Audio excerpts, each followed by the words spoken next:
Hello বন্ধুরা, আজকে তৈরি করছি চিংড়ি ভাপা। চিংড়ি ভাপার এই পুরো রেসিপিটি চলো তোমাদের সাথে শেয়ার করছি। বাই দ্য ওয়ে, আমি মাম্পি, তোমরা দেখছো মাম্পির রান্নাঘর। মাম্পির রান্নাঘরে সকলকে স্বাগত। এবার আমি প্রথমে চিংড়ি মাছগুলোকে ধুয়ে হলুদ লবণ মাখিয়ে রেখে দিয়েছি। আমি একটি বড় সাইজের চিংড়ি মাছ নিয়েছি, এটি বাজার থেকেই কেটে নিয়ে এসেছে। এই চিংড়ি ভাপাটি তৈরি করার জন্য আমি এখানে নিয়ে নিচ্ছি সর্ষে, পোস্ত, কাঁচা লঙ্কা আর আদা।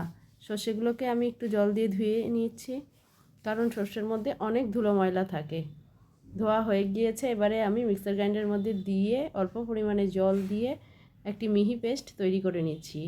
ওদিকে ওভেন জ্বালিয়ে কড়াই বসিয়ে দিয়েছিলাম, তাতে তেল দিয়ে দিয়েছিলাম, তেলটি গরম হয়ে গিয়েছে। এবারে আমি মাছগুলোকে একটু ভেজে নিচ্ছি। খুব বেশি ভাজার দরকার নেই, দেখবে চিংড়ি মাছ এমনিতেই তেলে দিলে কিন্তু লাল হয়ে যায়। জাস্ট এপিট ওপিট করে একটু নামিয়ে নেবে। আমি এই চিংড়ি ভাপাটি তৈরি করার জন্য যে মশলাটি তৈরি করে নিয়েছি সেটি হয়ে গিয়েছে। এবারে আমি ওটি একটি পাত্রের মধ্যে নিয়ে নিচ্ছি। যে বাটিটির মধ্যে আমি ভাপা বসিয়ে দেব সেই বাটির মধ্যেই কিন্তু আমি মিশ্রণটা ঢেলে নিয়েছি। এবারে আমি এতে দিয়ে দিচ্ছি স্বাদ মতো লবণ, কয়েকটা চেরা কাঁচা লঙ্কা, হলুদ গুঁড়ো আর সামান্য পরিমাণে চিনি। সব শেষে দিয়ে দিব সর্ষের তেল। সর্ষের তেলটা কিন্তু এতে একটু বেশি পরিমাণেই দিতে হবে। এই তেলটি এখানে আমি কাঁচা তেল দিচ্ছি, আর এই যে মাছের সঙ্গে যে ভাজা যেটুকু তেল আছে এটি সবটুকুই কিন্তু আমি দিয়ে দিব এই চিংড়ি ভাপাটির মধ্যে। এবারে আমি এই মাছগুলো ভাজা হয়ে গিয়েছে, এই মিশ্রণটিকে খুব ভালো করে চামচের সাহায্যে পুরো মশলাটা মিশিয়ে নিচ্ছি। এবারে আমি ভেজে রাখা মাছগুলোকে সোজা আমি এই বাটির মধ্যেই তুলে দিচ্ছি। তাতে তেলগুলো কিন্তু আমার কোনোভাবেই নষ্ট হচ্ছে না।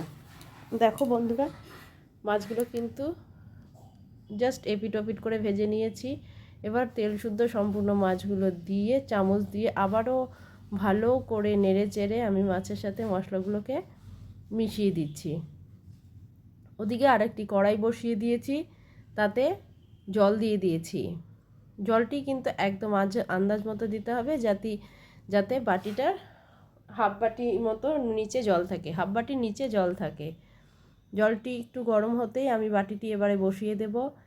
বাটিটির ওপরে একটা সিলভারের ঢাকনা দিয়ে দেব। এখানে টিফিন বাটি হলে সবচেয়ে বেশি ভালো হয়। আমার এখানে স্টিলের বাটি নেই, তাই আমি এমন একটা বাটি নিয়েছি যার সাথে ঢাকনাটা খুব সুন্দরভাবে সেট হয়ে যায়।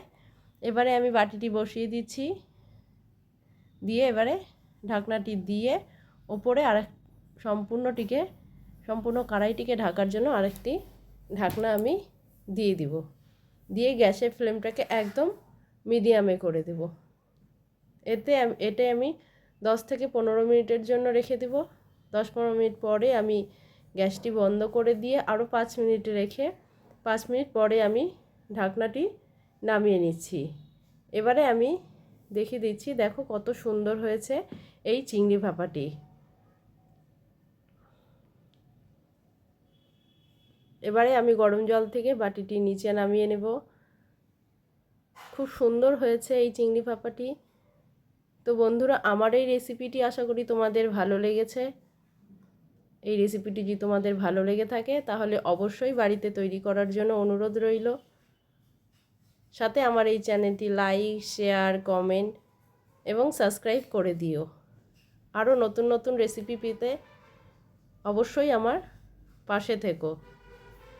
এটা আমি ঢেকে রেখে দিচ্ছি। 10 মিনিট পরে গরম গরম ভাতের সাথে এটা আমি পরিবেশন করছি। আমার এই চিংড়ি ভাপা রেসিপিটি কিন্তু খেতে অসাধারণ হয়েছিল। তোমরাও তৈরি করার পরে কার কার ভালো লেগেছে কমেন্টে জানিও।